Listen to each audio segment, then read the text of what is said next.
I'm ready to go live. You are live. What? Oh. Happy Tuesday, everybody. It is the Seahawks Fan Table Podcast. I am Sam. That's Roscoe on live, and we got Zeb there as well. Gentlemen. Howdy, folks. Howdy. I don't know, man. After that game, I don't know if we're up for any kind of well greetings. You know? I just want to die. I'm still waiting for somebody to walk by and get me off the ledge, but somebody will talk me down at some point, I think. Yeah, it's a surprisingly tough loss. I mean, I think every loss this year has been tough. We'll talk about that kind of in one of the topics we have, but the roller coaster 2017 season continues after their most complete game of the year against the best team in the NFL. The Seahawks basically shot themselves in the foot on their way to a tough 30-24 loss to the Jacksonville Jaguars.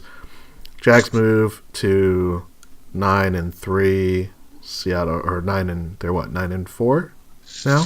Yeah, 9-4. Seattle loses and they're now 8-5. They're out of the playoffs. They're the 7th seed. They've got 4 teams behind them at 7-6, so it's not like they can really just back themselves. And on the positive side, Russell Wilson sets the NFL record with his 16th and 17th fourth quarter touchdown, but it goes all for naught as a missed call and failed execution give the ball back to the Jags so they can end the game. Seattle, dude, that's such a negative record to win. Do you know why you win that? Because you're always behind in the fourth quarter. It's because you're Andrew Lucking it. Because you're always you're not. It's not that bad. Well, that game was kind of an Andrew Luck game for Wilson. That game was. But he's not always doing like Andrew Luck. Like you can actually say like he's legitimately like 90% responsible for having to do that. Like Russell Wilson says it's on other people, but it just means like we're always behind, so we're always having to throw touchdowns in the fourth quarter. So I mean it's a cool record, kind of, but it's like in context, it kind of loses some of its luster. Yeah, I think it definitely sets a different precedent based upon what this team is and what Russell Wilson is expected to do. But not only that, the Seahawks lose their linebackers, defensive MVP candidate Bobby Wagner, Pro Bowler KJ Wright. Then a fight ensues, multiple flags on players, on coaches. Ross, I know we had some discussion about what was the same way. Yeah, I mean we'll talk about that too. But it's now back to CenturyLink to rebound, face the Los Angeles Rams for first place in the NFC West, because if you win this game, you're back in the driver's seat. This gives them the edge. It gives them any tiebreaker as long as they have the same record. If they win this game, they'll both be 9-5. They'll have the 2 head-to-head wins, and the only thing that can beat that is if the Rams win more games at the end of the year. The only thing that can beat that is if we don't have a better record. Okay. But that's the way it's been. I mean, I think the one thing that's been unique is I don't think Seattle. The only time that Seattle has had an easy road to the playoffs within the NFC West was in 2014. I want to say, because in 2012 they were the wild card to the Niners. 2013. They had a game lead on the Niners at 13-3, and then in 2014 they ran the table and they got the 1 seed due to tiebreakers. But there was no other NFC West team that was in contention. The following year they got the wild card to the Cardinals because they were in contention. Then last year we kind of backed into the NFC West. Even though we could have had as high as a 2 seed if we didn't tie Arizona. So this is nothing new, I think, for Seattle, because 5 of the past 10 years, an NFC West team has also been competing alongside with you. I think in some ways it's a good thing. I mean, I feel like it's motivation, right? I think it's easy, like when I don't know, some teams are able to overcome it, but when you play like in a super, super weak division, it's hard to tell how good you are. And you've played 6 games of your season against inferior opponents. I don't think you're doing yourself any favorites. It's like trying to get good at a video game by always playing on the easiest level. Yeah, I mean that's kind of what everyone said the Eagles were. They hadn't played anyone yet, but they played 2 back-to-back tough games, and they end up splitting them. They're both on the road. Was that in LA or was that in Philadelphia? They played LA. That was in LA. So two back-to-back tough road games. Heaven forbid an NFC, an East Coast team has to come and play back-to-back games on the West Coast. I mean, who knew that was even possible? But Ross, you alluded to, you want to talk a little bit more about this Jaguars game and kind of like the situation that Seattle finds itself in. Yeah, I want to talk about a lot. Does it help though? I don't know. I mean, like, I feel like I want to talk about it. Seems like I feel like I don't want to talk about it, but I want to talk about it. I feel like, man, I just feel like it's such a wasted opportunity.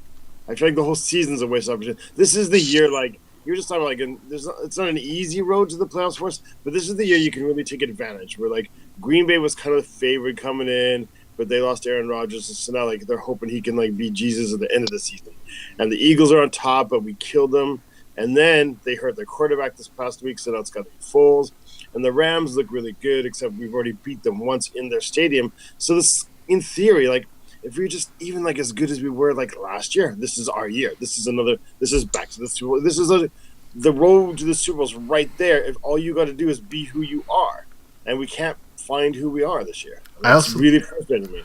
I think also injuries have a huge addition to that because until this week I didn't want to play it. Like I've said it like a million times, so I feel like I'm repeating myself too much. But I mean, how many All-Stars do you have to have on your defense to be a good defense? There's teams out there that have like a good defense. They don't have nearly as many All-Stars and Pro Bowlers and whatever we have. I mean, like, you get 3 out of 4 people on the defensive line still there, right? I mean, they're still supposed to be Pro Bowlers, and you got 2 Pro Bowl linebackers, and you got 1 Pro Bowl defensive back. I mean, like, how much more do you want? Well, you lost your 2 Pro Bowl, linebackers, and that's for 1 game. And I don't know if you saw that, but everyone was basically talking about it. On 3 consecutive plays, the Jaguars scored touchdowns when Bobby Wagner was playing. Now, granted, one was a 1-yard touchdown play, and another was a touchdown that's not necessarily Bobby's responsibility, but he's potentially the one calling out. It's like, we're switching to zone, we're switching to zone. Instead, Shaquille Griffin plays man, and, we leave this huge side of the field wide open, reminiscent of the Atlanta game last year. So I get it, but, like, that's another, like, that's, again, like, you're coaching something wrong. Because, like, this year, to me, it's not as much on the players. To me, this year really feels more and more like the coaching. More and more it feels like the coaching. Like, if you lose your middle linebacker, so now you're giving you a touchdown every play, like, seriously? Like, the backup guy's that bad? No. I mean, what are you doing? I think, but to play devil's advocate, that is the Moneyball aspect. Because you have your money invested in your stars, you're going cheap on your backups. So your backups are either really young guys or they're kind of like retreads or guys that are more special teams. Because but the thing is, they've learned from that in the past because they added depth to the D-line, they added depth to their secondary. They didn't add depth to the linebacker core, Yeah, I mean, maybe it's a push, but, I mean, I don't know. You're still an NFL player. You're allowing 3 touchdowns in a row. Yeah. I mean, well, we know what it's like to have mediocre or worse linebackers play for us, and it's not good. Yeah, you do give up touchdowns way more frequently. You know what I mean? Like, right. We're having guys like Solomon Bates and Randall Godfrey playing middle linebacker for us. You guys remember Levon Kirkland? Like 290-pound middle linebacker? He was a badass. For Pittsburgh. Yeah, not so much for Seattle. What's his name is now playing down in San Francisco. What was their backup last year? Brock Coyle. Yeah. It's a good football name. It is. It's a really good football name. He probably made the roster off the name. Yeah. Like everything went wrong last game, right? Like I want to blame. See, I have all my friends like yelling at me, going like fuck Blair Walsh, but like fuck Jimmy Graham. Because he can't catch all of a sudden, and he also can't block, like, break up interceptions. Like, that's your job, man. You're the most highly paid tight end in the league. You can't break up the interception because you can't be bothered, and you can't catch 2 passes that hit your hands. Come on, and Russell Wilson just like literally playing like backyard ball, like there's no consequences if you throw an interception because like recess is almost over.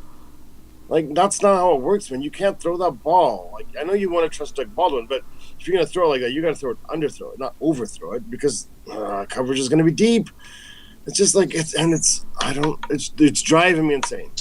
And, like, just the whole, like, I don't know why the defense, I think Earl Thomas has to step up and, like, be a little less crazy mentally so you can communicate, because, like, he's the exact recklessness I want the team to on defense to be playing at. You don't see Earl Thomas getting penalties, but he does play really, really wild and just on the edge, right?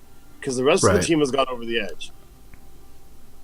That's as much as I'm going to say. I want to hear Zeb talk, because Zeb's more level-headed than I am. Well, I mean, God, we go up against the best defense in the league. First half's pretty rough, but we were able to run the ball. Russell throws touchdown passes to his number 1, 2, and 3 wide receivers. I don't know when the last time that's happened. And then, he throws 3 picks, but the ones to Doug and to Jimmy Graham probably could have or should have at least been contested more than they were. So that's frustrating. I get it. So frustrating. Yeah. But whatever, it was a super chippy game. Those Jaguars are very confident, and they're not afraid to tell us how good they are, and make it known. And things are rough, and we're still in the game at the end for the most part. So I don't want to be in the game. I want to be in the game. Well, yeah, of course we all do, but I don't want to be out physical. Like I think it's really bad. Like when your whole idea is you're gonna be a physical team, but then you get out physical. And then that's happened twice at least this season, maybe more. Like the Titans did it, the Jaguars did it. Like if you're gonna like have your whole team concept be the bully, and then you can't be the bully anymore, like you better figure something out. Well, we haven't really been the bully since about 2013, maybe 2014. But they're still predicating everything on the fact that they are, but not. So I don't know, man. I feel like it's like I'm not like. I just feel like they got to figure some stuff out. They need to be honest with themselves. Well, I 100% agree with your sentiment, Ross. I definitely understand why you're feeling the way you're being. Like, it's totally reasonable. Let me try and play a little bit of the happy-go-lucky sunshine kind of perspective, there are things to take out of this. One is, while any loss is bad, a loss to an AFC team is probably the most desirable loss you can have, just because it has such a low impact to your playoff seeding and also to, where you're going to end up with at the end of the division, at the end of the year, barring you play well enough so that you're even in a playoff contention. So that's true in a sense, but if we won that game, like we'd be NFC first place. We'd be leading the NFC West, yes, and obviously that's what I'm saying. Like we're trying to find the sunshine through the shit, but so that's one thing. So if you're going to take a loss, lose to an NFC team, because losing in the NFC it has more ramifications. The other thing to look at is that defense is legit. Like I did not give them enough credit.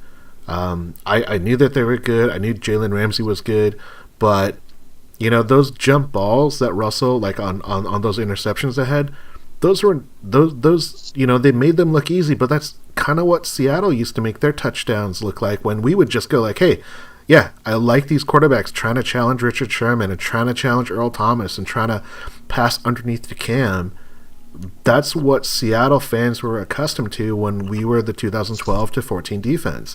We're now seeing on the flip side, and that's credit to this team. Even with that said, why are you throwing to that? But even with that said, it goes back to, you think you can beat that. You are cocky enough because you think you have the hubris, you have the belief that I'm better than what they can do.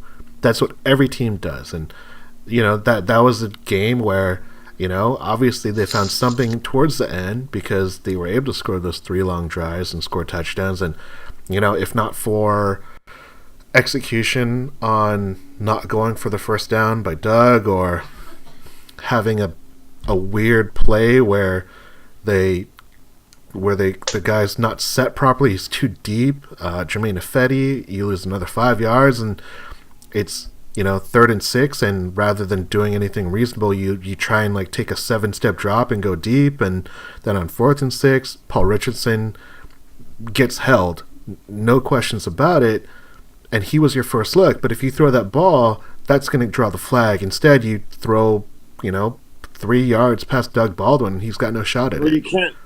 Yeah, but you can't you can't throw away like years and years of training. Go like you don't throw to your receiver when he's falling down. You throw to somebody who's going to catch it. Right. You can't kind of. But also the thing is, if you're counting on making a 4th and 7 in the fourth quarter to win your game, then you're probably doing something wrong. Like if your whole game plan involves like okay, and then we're going to convert 4th downs in the fourth quarter, like don't put yourself in that position. Like in the first quarter of the game, second drive, maybe if Fetty has a taunting against the official penalty.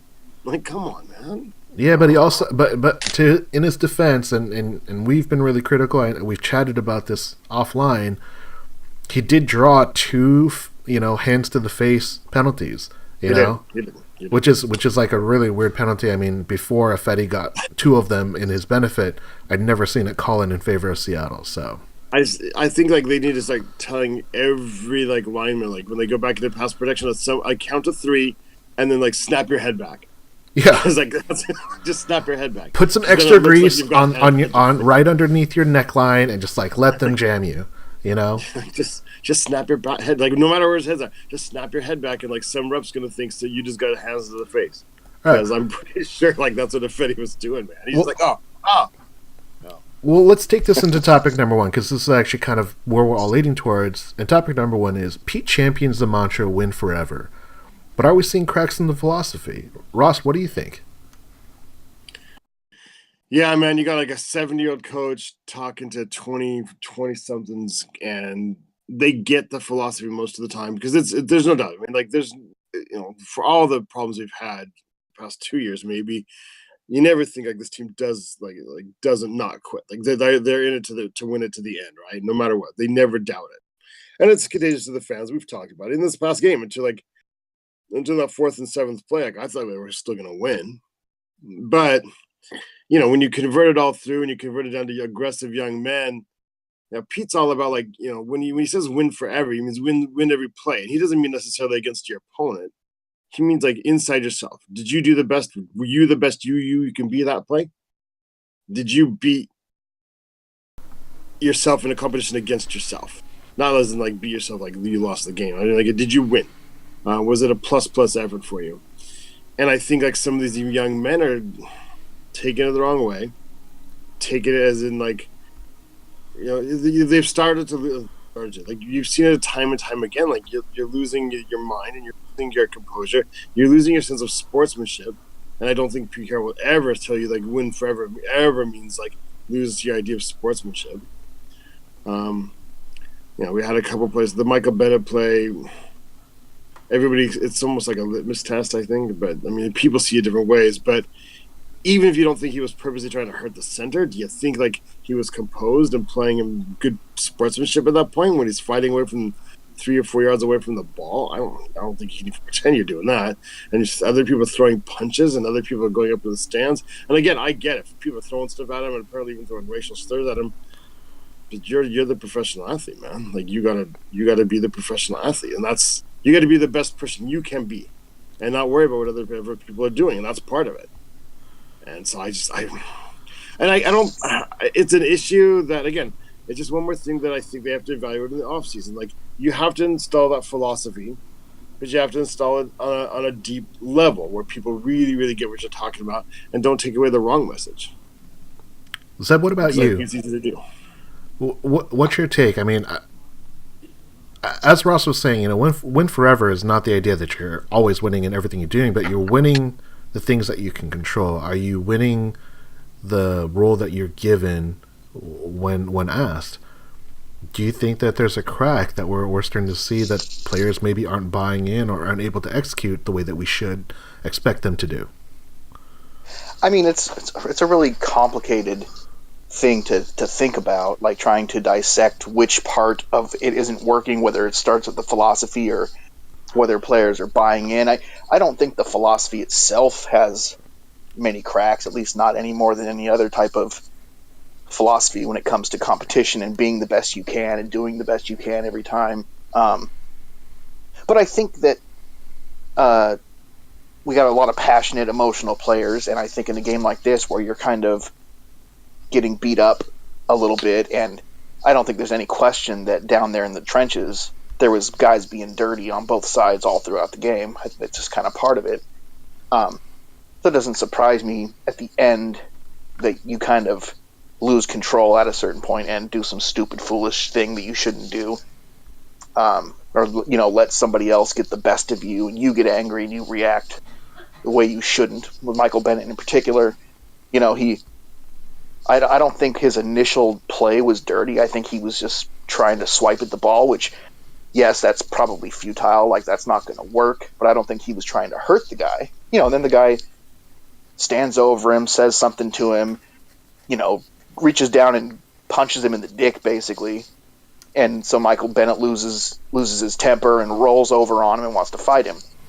You want to see your guy have better composure than that and better self-control. And like Ross said, be the professional that you're supposed to be. But it doesn't surprise me that it went that far, just based on the chippiness all throughout the game. And the Jaguars basically. Yeah, the teams definitely went out fully. Yeah, and they were those Jaguars were out to prove that they're bigger and badder than the Seahawks. I think that was pretty obvious from the way they were talking during the week leading up to the game. Yeah. So to see them succeed at it. Yeah. Yeah.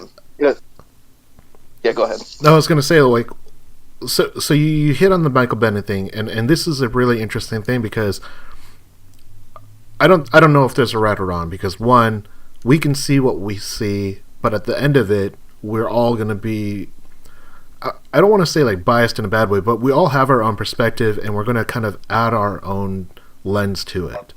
And it's not a bad thing. No one is wrong in this situation, because what you see as a fan versus what someone else sees as a fan, it's clear that you can come at two different vantage points and see totally different things. I align myself a little bit more with Zeb and how I view it, because one, these are professional athletes, but at the end of the day, they're still human beings. They're still emotional. And in that situation, I don't know how people try to stay composed. Really? The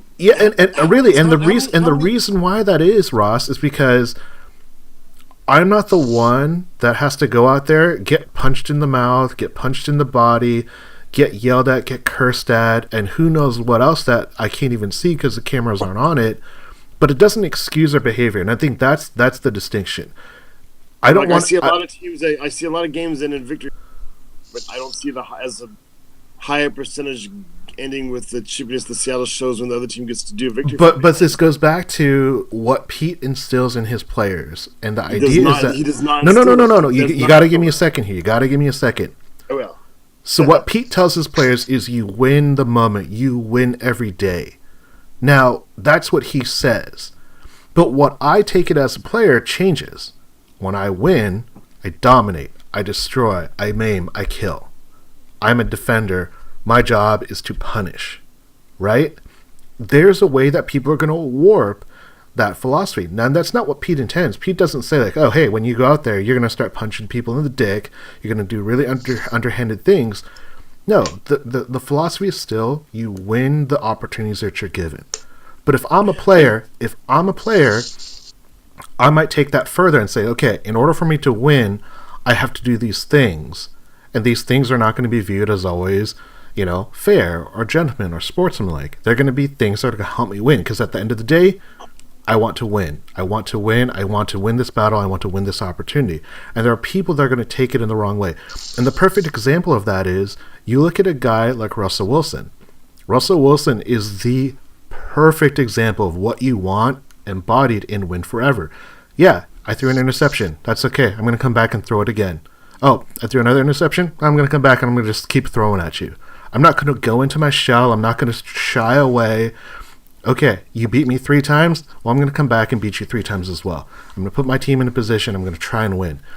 And that's why I don't want to paint a guy like Michael Bennett and paint like a guy like Russell Wilson or Richard Sherman or Cam Chancellor or any of these guys in the same light because I'm not them. I don't know what motivates them the same way. I'm just a viewer. I'm not in the trenches. Yes, I think a lot of the things that transpired, I think what Michael Bennett did was stupid. It was reckless, and it makes him look bad, especially because I think he's a very, very intelligent and stand-up guy, especially outside of the field.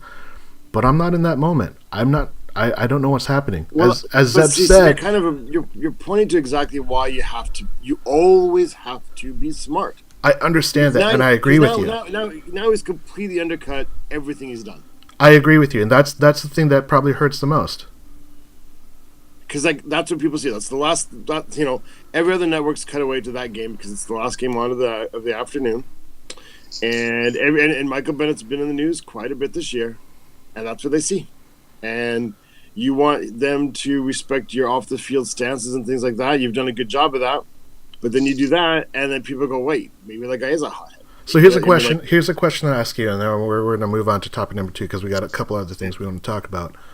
But has your perception of Michael Bennett changed?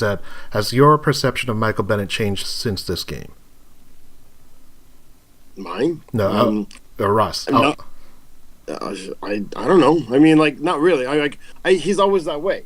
My frustration is the fact that I feel frustrated because, like I said, I'm a believer in Michael Bennett and what he has to say and where he has to go. I do think that he lacks some objectivity and maybe is more focused on how the world should be rather than how it actually is. Instead of you just kind of have to make concessions to what the world really does function like, right? And he hasn't learned that yet, unfortunately. He's a smart young man, but he's still wrapped up in idealism and going 100%. And so it's a misunderstanding what that means, in my opinion. And so we've got this game after game after game, where at the end of the game, if he's losing, he comes off as a very, very, very poor sport with very, very, very poor sportsmanship. And that, whether that's right or wrong, that will affect people's perception of you. And if you actually have things you want to accomplish outside of football, your chances of us accomplishing those things go down dramatically when people have a bad impression of what you do on the football field. I think that's totally fair. Zeb, what about you? Has your perception of Michael Bennett changed since this last incident just because he happens to be a focal point? No, not at all. I think this is Michael Bennett, and I think if you've been paying close enough attention over the years, it's not that shocking or surprising to see him do this. I think it speaks to his competitive nature, and it speaks to his emotional immaturity. But I think if you look at guys like Doug Baldwin, Richard Sherman, Earl Thomas, these are the guys who we get because how passionate they are and how badly they want to win and how badly they want to win every time. And we've seen those guys in one way or another all kind of have maybe an immature emotional reaction to something, whether it's Doug pretending to shit on a football in the Super Bowl or calling out Dion and those guys. It's not the way you want to see a professional act, but we know that these guys are capable of having that composure. But every once in a while, your emotions get the best of you. I don't know. I don't think it's the end of the world. I think this is the type of stuff people love to overblow. To me, it doesn't change anything about how I feel about Michael Bennett or any of these other guys. The other thing is they put things at risk because in the end they didn't. But if they had suspended any of those people, I mean, we can't afford that. Oh, yeah.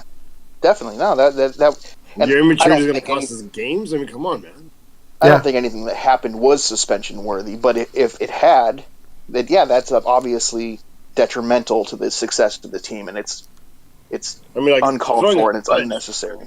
Throwing a punch definitely can easily be a suspension in today's NFL. Yeah, definitely could. And it's a fine line, and I think this is what makes this team so unique and so interesting is it's not just like a sit back and let them take care of their business. Like, these things are going to come up, and especially in a loss, it's going to be magnified even more so. So, speaking of that, we're going to go to topic number 2. So, topic number 2, Zeb, for you. In 5 losses, the Seahawks have been within 1 score. Is this their competitive nature, or a flawed team? Ross kind of alluded to it earlier with the fact that, Russell Wilson's got so many fourth quarter touchdowns, but what's your take on this and the fact that it's another game that Seattle was within one score of? Well, I think it's definitely a bit of both. I think it is competitive nature, but obviously the team's flawed. If the team wasn't flawed, we'd be winning every game by a large margin, right? So, I definitely don't understand why we start so slow. I can't comprehend it. I can't figure out any rational reason why this pretty much happens every game, with an exception here and there. But I don't know. I guess maybe there's something about the adversity of being down that inspires these guys to perform better, play harder, and that comeback somehow is invigorating. It gets the adrenaline going, but I don't know. It doesn't make sense to me. I wish I knew why the slow starts are such a regular thing for this team over the years, but I guess I'm just not well enough informed to figure it out myself. I'd love to hear a good answer to that question. Ross, what about you? What's your take on the fact that we're talking about a loss to the 8-point loss to the Packers? What was it? Was it a 6-point loss to the Titans? A 3-point loss to the Falcons, a 3-point loss to the Washington Redskins, and now a 6-point loss to the Jacksonville Jaguars. Once upon a time, I saw a stat talking about Super Bowl teams and close games, and it was basically that's kind of the deciding factor. Again, we've talked about it over and over again. From a casual fan's perspective, it doesn't. There seems like a world of difference between the Browns and the Patriots, but in real life, you just take the roster up and down, and you kind of run across those people at a track meet or at something athletic, you wouldn't be able to tell the difference, right? I mean, pro athletes are pro athletes, and they're all really high level. But the difference between a championship team and a non-playoff team is very fine, and it comes down to can you win those close games? If you can win those games that are 6 points or less consistently, then you're going to the playoffs. And if you win enough of those, then you're going to get the home field advantage. Then you're going to go to the Super Bowl. If you just come up inches short, if you come up a yard short, a point short here, there, and everywhere, then you're going home. It doesn't mean you're not talented. It just means you're going home, because the only way to get there, it's a hard game. It's a really, really hard game, and you got to get every single point. You can't turn away points. You can't miss opportunities. You can't give up 3 interceptions. And and again, it shows that we're talented. I mean, it's very, very hard to block the Seahawks out. But it almost makes it more frustrating, because you just know you're right on they can't, you need one play here. You need one play there. And we're always one play away, and some years we got it, and some years we can't quite get it. Yeah, it's frustrating. I think frustrating is probably the best word to encapsulate this question, because this isn't a new phenomenon. We talked about this last week, where they've been in now it's 114 out of 116 games, either been within one score or they've been leading in the fourth quarter in all of these games. So that's a really impressive record, and that goes beyond Russell Wilson. So it's not just about who they have at quarterback, but who they have from a philosophy standpoint, from a coaching standpoint, and a player personnel. But I think at this point, I'm going to have to say that, it's not the competitive nature of the team right now in this year. I think it's more of the fact that they're flawed. And their flaws are magnified by their injuries. Because I look at the Seahawks, I look at what they're doing, and I look at the injuries that every team in the NFL faces. You look at teams like the Packers, and they've been miraculously staying afloat, but I don't know if they're necessarily playing the best talent. We're going through this stretch, and it seems like every week, outside of 1 or 2 games, we're playing really, really good teams, or we're getting really everyone's best shot, but we don't have a fully stocked, team to really do everything we want. And it's really disappointing, because you look at that game last week against the Eagles compared to what we saw against Jacksonville, and those teams were very different. Seattle looked like they could move the ball at will against that strong Philadelphia defense, or what we thought was one. And here, they struggled mightily to move it against an even stronger defense. On grass in Florida, which I can't recall the last time we've actually won a game in Florida, regardless of the team we've played. But I think it shows their flaws. Doesn't mean that I don't think they're a playoff team. Doesn't mean I don't think that they have a great opportunity this weekend to win and will win. But it also speaks to the fact that they start slow. They continually have a problem getting any rhythm in the game.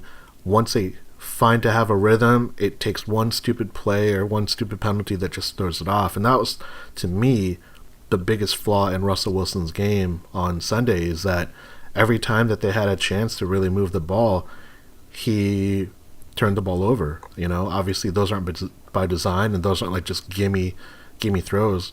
Credit the defense for making big plays, but those impacted. That's 3 scoring opportunities. At a worst, if you got within the 5-yard line, maybe Blair Walsh doesn't miss a field goal, and that's 9 points. So it's tough, and I think that's frustrating about this team this year. They are on the cusp. They are so close, but I do think that is also a positive, because they're not gonna tighten up when the game gets out of hand, because they were down 27-10 and they came back and scored 14 more points. It's pretty crazy to think that they still had a chance to win, and if a couple things change, maybe we're talking about a hard-fought win instead of a really tough road loss. And then everything would feel different, but I wonder if you could still escape the fact that they gave up 27 points in the second half. Yeah, they gave up 27 points with huge injuries, but they also got a couple stops. I mean, I think you have to question Chris Richard, and we've talked about him before. I think he's a bigger flaw than Darrell Bevell is at this point, especially with the amount of talent that they have. I do. I 100% agree. No, I just don't think they're getting. We'll dedicate an entire podcast to the Chris Richard thoughts, and we'll get some more feedback. Any additional comments about these losses and just how close they are and how razor thin these losses feel? Well, it's easier to accept and to explain away a blowout, right? Like if you lose by 4 touchdowns, you can pinpoint all the things you did wrong and all the mistakes and everything, and it just kind of you just accept it because it happened and it's obvious. But when you're in every game like this, and there's so many of them. If you're losing by that many points, you have so many mistakes. Right.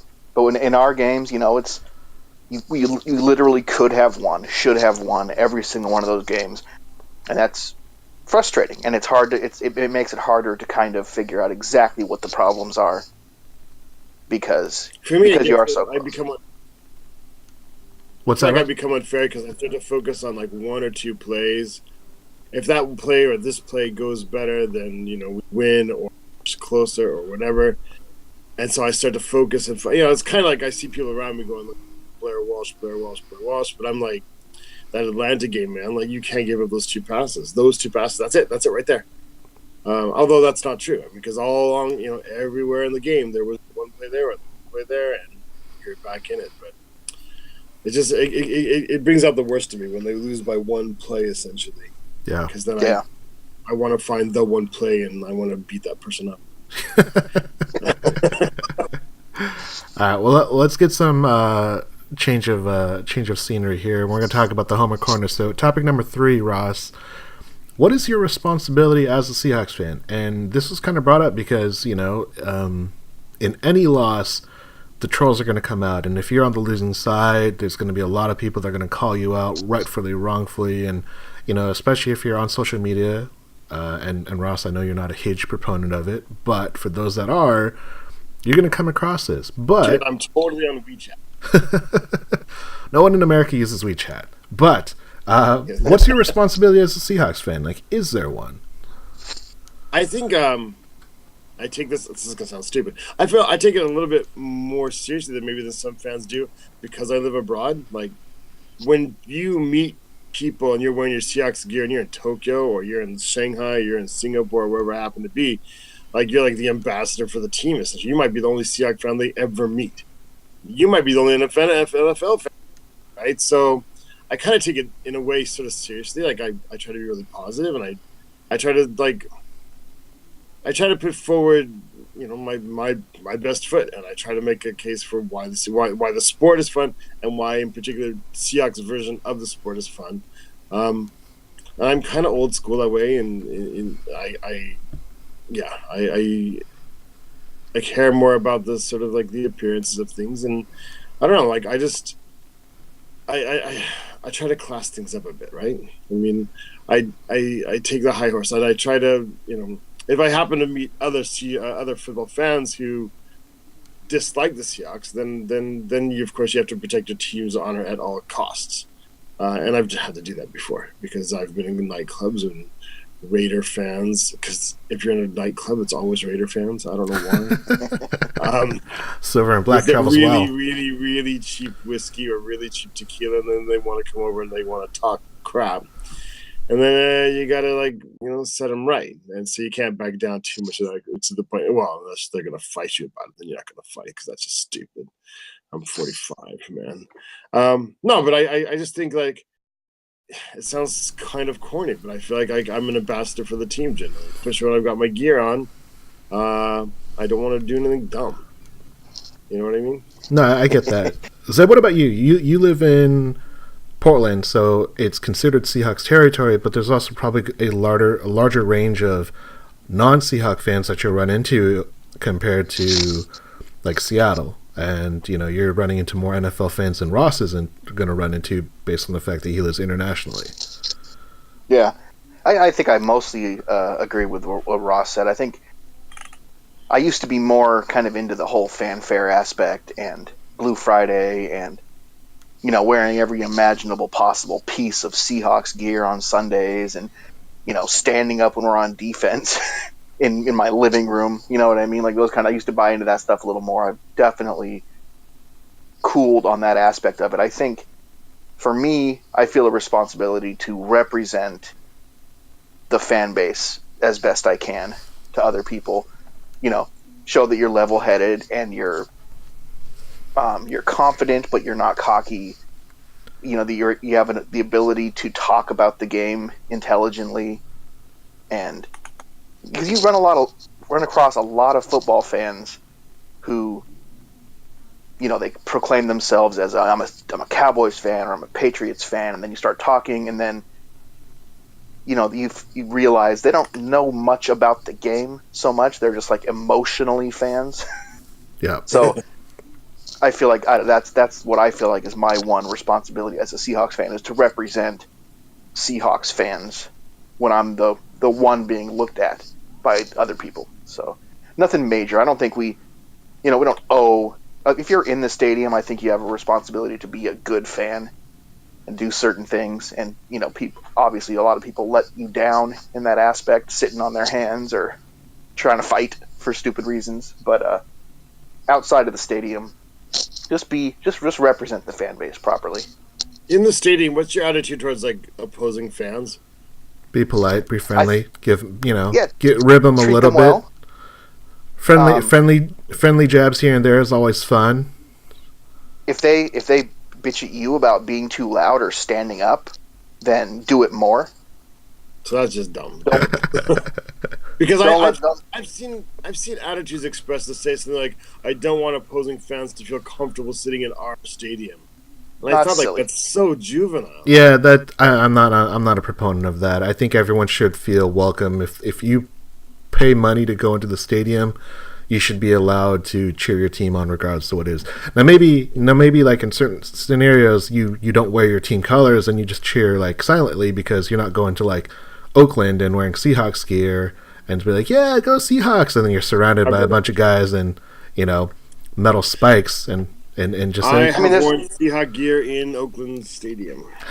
There's cause to be smart in some scenarios, Sure.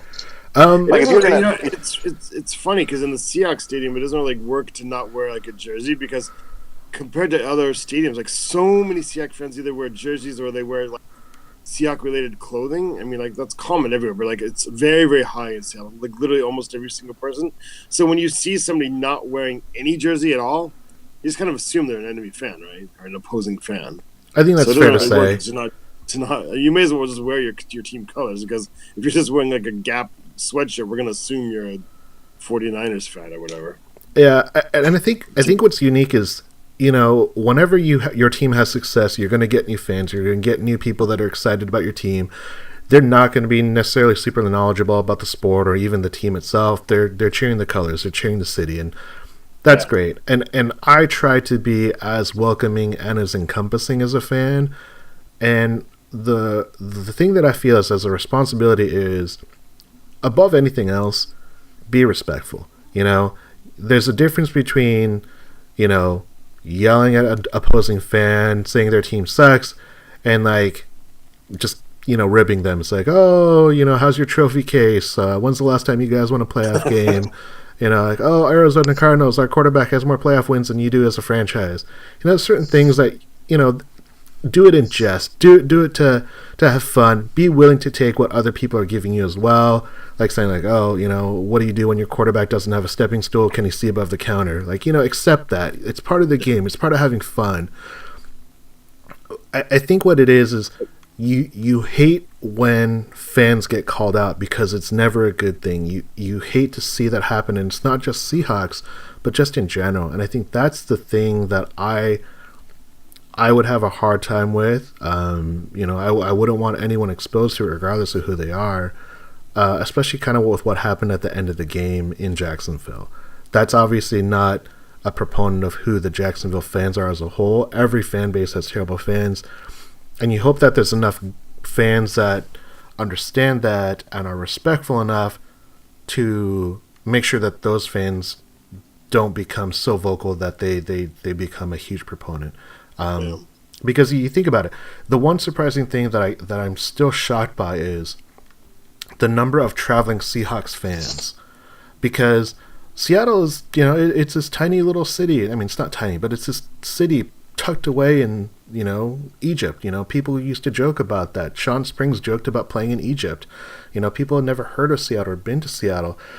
And they come, and a lot of people fall in love with it, but it is so far away from everything else. You look at an NFL map, and the closest team to Seattle is Oakland. And Oakland is, a 3-hour flight away or, 2.5-hour flight away.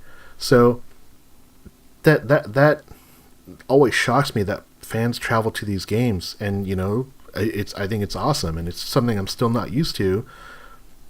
But that in itself is just an amazing thing. And the great thing about that is you only hear positive stories about the fan interaction between the team and the fans when Seahawks fans travel. So that's one of the things that I'm very happy to see. I don't know if it's a responsibility, but it's something that I feel very happy to be kind of connected to because we're cheering the same people on. Yeah. Absolutely. A few years ago, I've brought it up before, but I went to a playoff game in Green Bay with Tony. And that sort of, it's going to sound corny again. It's apparently cornball day. That sort of taught me in a way, it taught me some lessons of fandom. I've been to games in Houston and Oakland and Denver and whatnot. And, okay, it was cool. But when I went to Green Bay, that fan base is this is going to sound stupid. They're so secure in their fandom. You know what I mean? It's when you're secure in your manhood, you don't pink shirt every once in a while because you know what? Who cares, man? I'm a man. I can wear a pink shirt. If you're secure in your fandom, they really embraced us. It was a playoff game, but they were not annoyed. There were so many Seahawks fans there. They were buying us beers. They were treating us. Walking in the stadium, I got put on the air for a radio station, and it was supposed to be a 30-second opinion, but they ended up talking to me for a few minutes. And the whole city was just really, really nice, really, really welcoming, and they just kind of celebrated being football fans together. It really was impressive because it's not what I expected, especially with a playoff game. I thought this could be a little tense, whatever. But except for one, there's always one. There's always one jerk when the Seahawks took a 14-0 lead in the first 5 minutes who threatened to take my 12th man flag and put it in a really uncomfortable place. Except for that guy, everybody was really, really cool. And even that guy's wife made him apologize to me at halftime. And then it started snowing, and then all our speed got negated, and whoever was it, Ryan Grant was just running all over us. That was an awful game. Awful game. It really, really was. To be in the stadium, couldn't even see the game after halftime because there was too much snow. Like you couldn't see the field, you couldn't see the other half of the stadium, and Seahawks couldn't like put their feet into the ground, so they just kept getting pushed back on every play. Tony and I were screaming for them to put on longer cleats, and it was bad. All right, let's talk about the LA Rams. We're going to go to topic number 4. So the Los Angeles Rams, and credit to myself, I'm actually saying Los Angeles a lot more than I am saying St. Louis, so kudos to me. Can the Seahawks rally around a backyard offense to defeat them? And really, we're talking about, we're not really seeing a lot of consistent execution from the team. We're having struggles. It's a home game, so maybe we're going to have a little bit of the benefit. But Zed, what do you see about the Seahawks and the way that the offense is, and how does that match up against what you've seen with the Rams? I don't know. I haven't seen a lot of Rams. I don't like them. Usually when they're on, I turn the channel to something else. I'm so conflicted about our own team right now that it's hard for me to get a rational thought put together about this game. Like I have faith in our guys, and I believe they can do what we got to do to win. And I think the fact that we've kind of gone back, we've basically gone win lose for the last 4 to 6 games at least. So I'm kind of expecting us to stay on that pattern and just win this one because of math or whatever. The turn of the coin. Yeah, I would feel a lot more confident about this game if we had Sherman out there. Because he's the kind of guy that's going to be able to take advantage of somebody like Goff,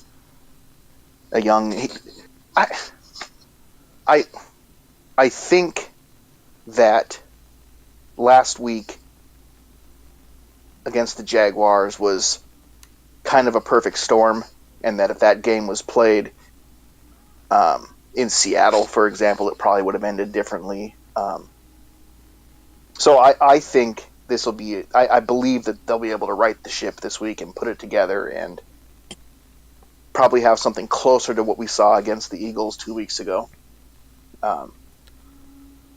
And do we know for sure if Bobby and KJ are going to play, or is it still up in the air? No, Tuesday Bobby's is a game day decision. Yeah, Tuesday. They usually don't report anything. Wednesday they have to put the official report out. Like Ross was saying, most likely he's not going to practice for a while. KJ has a concussion protocol, so that's just going to be. Apparently, got a good start on it. So I was like, you just have to go through all the steps, right? So hopefully he has a good start. So I think my guess is that KJ for sure will be back. And Bobby, if at all possible, will play. I think if they leave it up to him, he'll play. If the trainers get involved, then maybe not. But, I mean, like, if they don't win this game, the season's over. So, like, if at all possible, he'll play. Yeah, I'll be a lot more confident if those guys are out there. But I think the Rams also realize that if they lose this game, that's quite a setback for them as far as playoffs go. So I expect them to come in and give us their best shot, as they tend to do in Seattle anyway. So I'm going to be praying. I'll be praying that Bobby and KJ are going to be healthy enough to go, and if they do, I'll be much more confident. KJ probably has like an IV full of those micro bubble water. Nanobubbles. Yeah. Nanobubbles. He's got an IV of nanobubbles right now. As far as this man, Zeb mentioned like against the Jaguars, more than most games. Like there was actual things I was thinking about and pointing out during the Jaguar game. I was like, if this game was in Seattle, I think we would have won.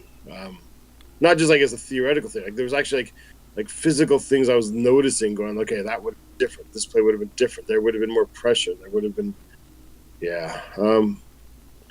I'm a little bit where Zeb's at. Like mentally, right now, I'm still trying to get over the last game. We're trying to figure out who we are. That I haven't really focused on the Rams. So obviously, in theory, we can beat them in their stadium. We certainly should be able to beat them in ours. They don't have Jeff Fisher anymore, who sucks as a coach, except against Seattle. So that kind of works against them over in the long run, oddly enough. Man, I think we could do it, but I just don't think it's going to be comfortable. No, of course not. Yeah. Why would it be comfortable? Because then we could all save money on heart medication. I don't know. Am I alone in thinking like I just keep waiting for the Los Angeles Rams bubble to burst? It's funny. I bought in more with them early in the season. I remember like Sammy that the Rams are for real this year. And Sam was like, no, and like now they're sitting there with a good record, and it's been almost the whole season, obviously. And for some reason now I buy them less than I did early in the season. I don't really know why. It feels like a facade. I don't know. I think like the more that they get put on tape as well, the more beatable they'll be, and whatever else I need to say to make it sound good. But I don't believe in them. Yeah, I think that's one of the toughest things about the NFL is like you want to say, well, A team beat B team and B team beat C team, so A is better than C. But that's not how it works, and if it were, it would make things so easy. But LA went into Jacksonville in early part of the year, and they beat the Jags. The difference, though, is Blake Bortles had 5 sacks, and he had 1 interception. He, didn't have a great day. Jared Goff was 11 for 21 and 52.4%. He had 3 sacks. So are we the team that faced the Rams early in the season? No, we're not. And I think that's always a concern because if you had that team, you probably win this Jacksonville game. But we had that team and we didn't really beat the Redskins and we didn't beat the Falcons. So who knows? That's not a valid opinion. It's not a valid opinion. That's the thing. That's kind of the issue here, especially with this team, because I've already admitted that they're a flawed team, and as flawed as the Seahawks are, I still think they will beat the Rams this Sunday, because there are so many factors that go into play. One, Jared Goff is still Jared Goff. Jared Goff, when you put him against a really strong defense, he does not play to the same level. Yes, they were almost close to winning, but this was, at the time, the number 1 scoring offense, and they were limited to 10 points. Same thing that Seattle did to the Philadelphia Eagles. Now, are we going to see that defense that we want to see?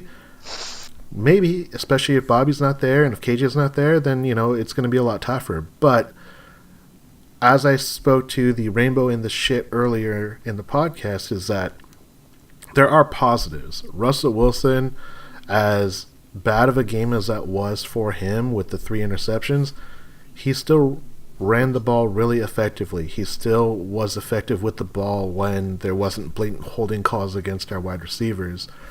So I think there is that opportunity. And, the Rams are coming in. They're going to have one of their corners in the concussion protocol. They have another guy that's probably not going to be available and will be a game-time decision. So that hopefully gives us a better opportunity.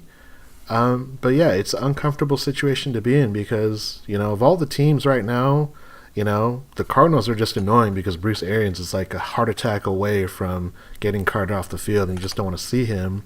The Niners have been irrelevant for years and they've never really been a conscious thought on anyone's mind.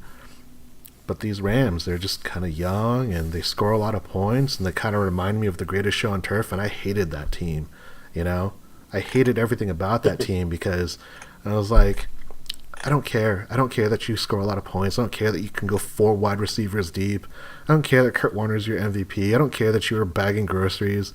No one cares. I don't care. And I still hold that resentment against them. So yeah, I really hope Seattle wins. Marshall Falk suspended now. So. Yeah, he's allegedly He's allegedly a pervert. All these Seahawk hater commentators are all. Yeah, good. I hope they get fired and they get thrown in jail because that's a really really shitty thing to do to someone else. So fuck those guys. Can I say something that might come across a little blasphemous, possibly if looked at it from the wrong way? Hit us. Look, we have been spoiled rotten as Seahawks fans over the last 14 years. We made the playoffs 11 out of 14 seasons, if I'm correct, or 13, something like that. It is an absolute privilege to be able to watch your team play in the playoffs. Like, a lot of people don't get that on a regular basis, if at all. If we're talking about the Browns or somebody like that. And I root for the Seahawks every single game. You don't get games like the Beastquake when you're, people that are like hoping for a loss so they don't make the playoffs so they get a better draft the next year. You know what I mean? Like, people go back and forth on that stuff, and I'm always rooting for the Seahawks to win, no matter the circumstances. It could be the one win of the year, and I'll celebrate like it was the Super Bowl. You know what I mean? But the consolation for me is that I love NFL playoff football more than just about anything else in the world. It's my favorite thing besides Star Wars, I guess. Like, those are my two favorite things in the world. Those are two pretty awesome things, just truth be told. Yeah, and here's what I'm getting at is that if by chance the Seahawks don't make the playoffs this year, a stress-free month of January where I just get to enjoy playoff football without having a dog in the race, actually, it kind of almost sounds really awesome. You know what I mean? That just shows you how like intense these Seahawks seasons have been and what a roller coaster they are. I don't think it's blasphemous. I think it is preventative safety that you're taking, which I totally find justifiable based upon how roller coaster this team is. Obviously, Ross disagrees, but that's okay. I mean, I get it. I mean, if I'm deeply, deeply honest, I can say, you know what, like, my wallet will appreciate the fact that they don't make the playoffs because that means I'm not having to take trips over there, and I don't have to take 2 or 3 weeks off of work to go watch playoffs. But still, man, like when you're 80 years old and you're dying and you're on your deathbed, you don't get to keep anything except for your memories, and I want as many memories of like awesome stuff as possible. Yeah. Absolutely agree. Some of my all-time, like, not just like football memories, some of my favorite memories of all time are like being there for the game with like the tip. Like, there's not a lot of famous moments I've been present for, but that's kind of a famous thing. And I was there with some special friends, and I mean, it was like an amazing moment. And I want as many of those moments as possible. I'm selfish. Yeah, because you don't get those moments if you lose. Yeah, for sure. You certainly don't get even a chance at it. You're not even in the playoffs. So, I do get what you're saying. I've sat around a few times in the past couple weeks, kind of going, saying almost exactly the same thing. If they don't make the playoffs this year, okay, like, sort of it's a relaxing January for the first time in years. And chill. Like, I don't have to I don't have to put all my business plans on hold for a whole month of January again. I don't have to tell clients like, well, yeah, I might be around in February, but if we make the Super Bowl, I can't do that. Yeah. But at the same time, when it gets down to it, when I think about it kind of in a serious way, I want to be in the stadium. I want to cheer when Richard Sherman makes an interception, or Jermaine Kearse Part 2, whoever that happens to be this year, makes that amazing catch against all odds to get us this. I want that. I think it's fair. I want the Kearse 4 interception game to turn into a touchdown and overtime to win. So we go. I want that. I want it. Get it. That's all I want for Christmas. All right, Santa. We know what Ross wants, but we're gonna talk about our fantasy updates. So first off, Ross can go fuck himself because he's beaten me 3 times that I'm aware of. Twice in one league to knock me out of the playoffs, and he knocked me out of the playoffs last week. So our fantasy update, we have in the Seahawks fan table in 3-step drop podcast league.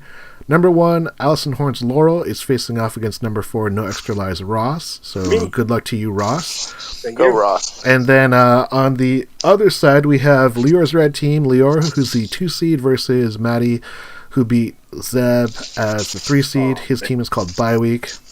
Dude, Zeb, I mentioned how much I hate. What's that? How did you score only 70 points in the playoffs, man? Because my team fell apart. Have I mentioned how much I hate fantasy football? The flip of a coin. I lost both my playoff games this week, and then starting Brandon Cooks, ouch, and you had Oh, dude, Cameron. Oh, wow, yeah. Oh, but it was already over before Brandon Cooks. Like he was my last shot, and he needed to give me like 40. So obviously it wasn't going to happen. You had some bad luck there, man. Yeah. It was a rough week. In good news is Zeb and I are playing against each other in the 5th place game. So good luck to you, Zeb. Good luck to you. Good luck, gentlemen. Yeah, Ross. In the podcast league, win so that way we have bragging rights over 3-step drop. But other than that, fall on a cliff and die with your fantasy team. Well, let's see. You in our auction league, you're in the finals against somebody, and I'm in the semifinals. So if we both win our games, dude, it's you and I for the championship, right? I'm not going to get ahead of myself, not with my fantasy luck this year, but I appreciate the sentiment. Dude, it'll be you and me for the championship. Woo. I'd be down. We should make a pact and we'll just split the money if we're both in it, but we'll get to that later. Got to get to the finals first. Let's do some predictions here. So as always, we do some final scores. Zeb, I'm going to let you hit it off first. Final score: Seahawks versus Rams.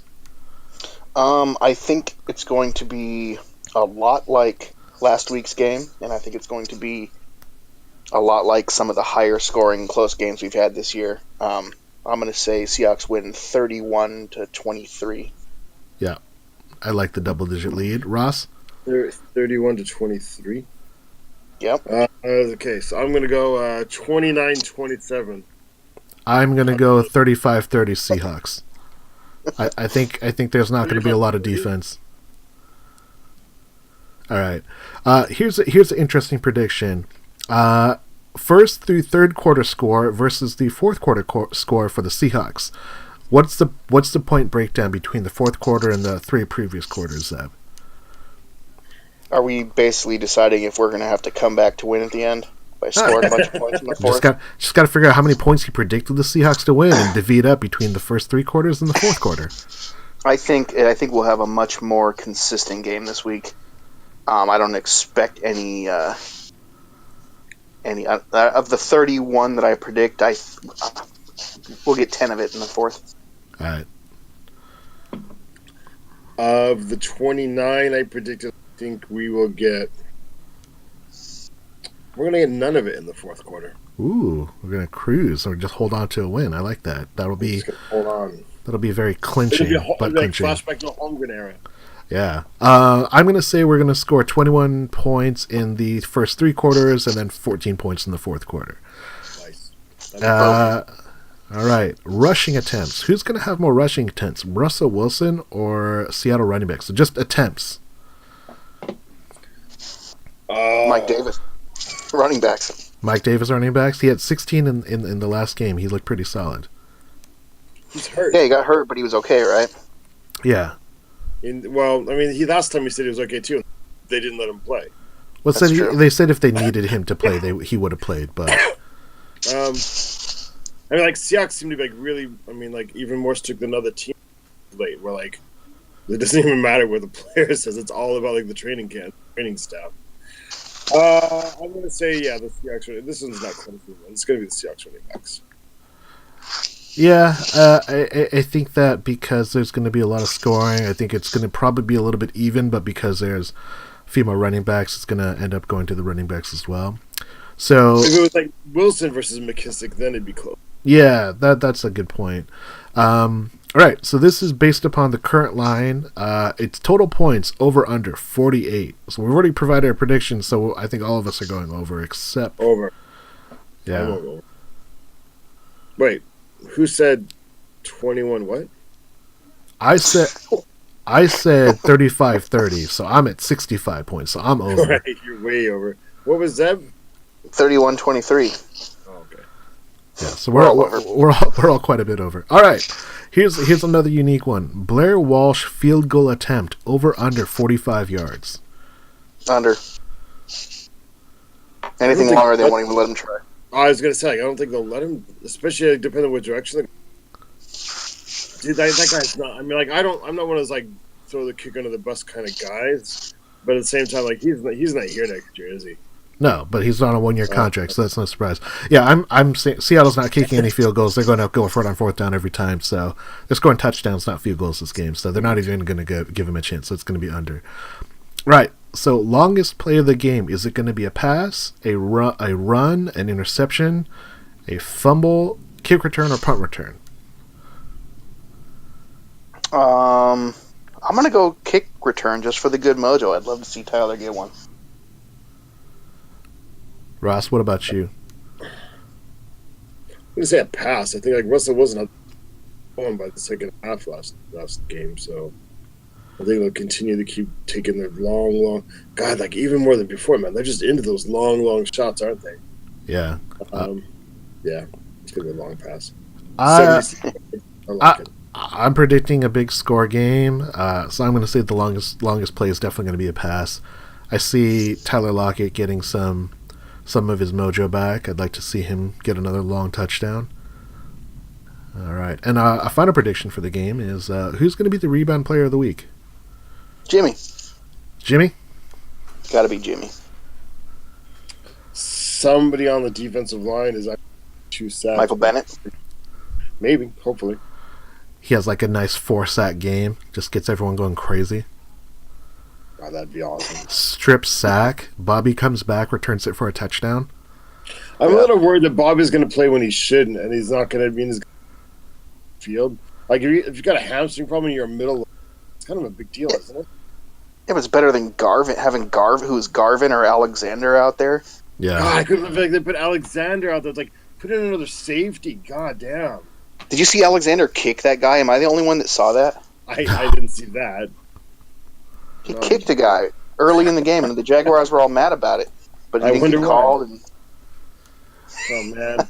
Like, Alexander's like purely a special teamers, right? Yes. Yeah. Pro Bowl special teamers. Just put another safety on the field. Yeah. Shoulda, coulda, woulda. Delano.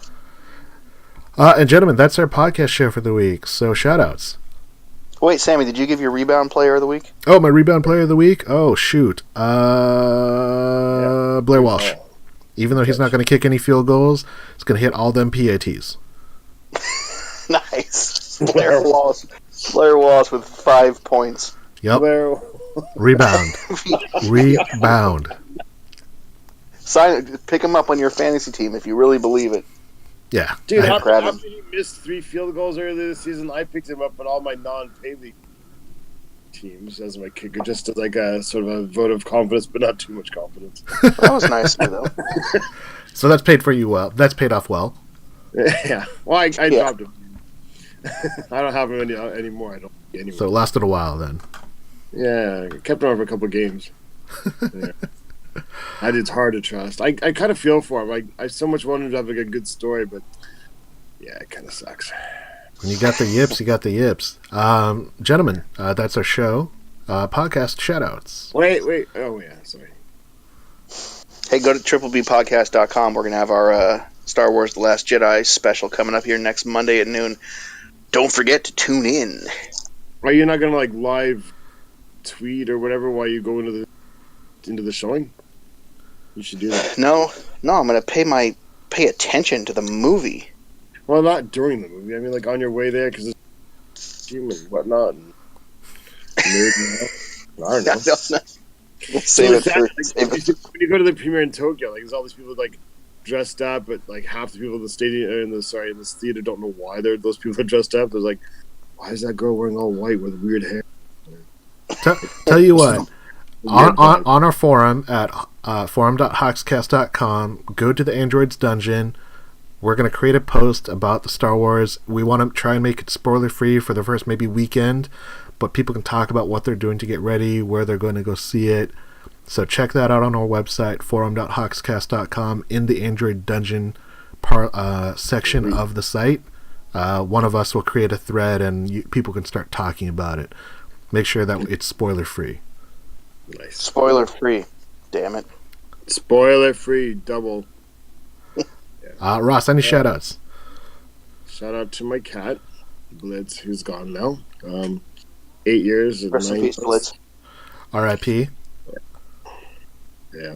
He was the best cat you could ever have, and I'm sad. That kind of week. It's all right, Zed. It's all right, Ross. We know that he was loved, and he was named after a good team, and he got to live and see a Super Bowl. So that's a lot more than a lot of other people can say. That's true. Thanks. But gentlemen, thank you again for the great show. Check us out online. We're on SoundCloud. We're on Facebook at Seahawks Fan Table. We're on Twitter at Seahawks Podcast. Check out our website. It's forum.hawkscast.com. We'd love to hear you chat. A lot of things to talk about: politics, sports, football, entertainment stuff. Tell us what we're doing wrong. Give us feedback, and go Hawks. Go Hawks. Go motherfucking Hawks.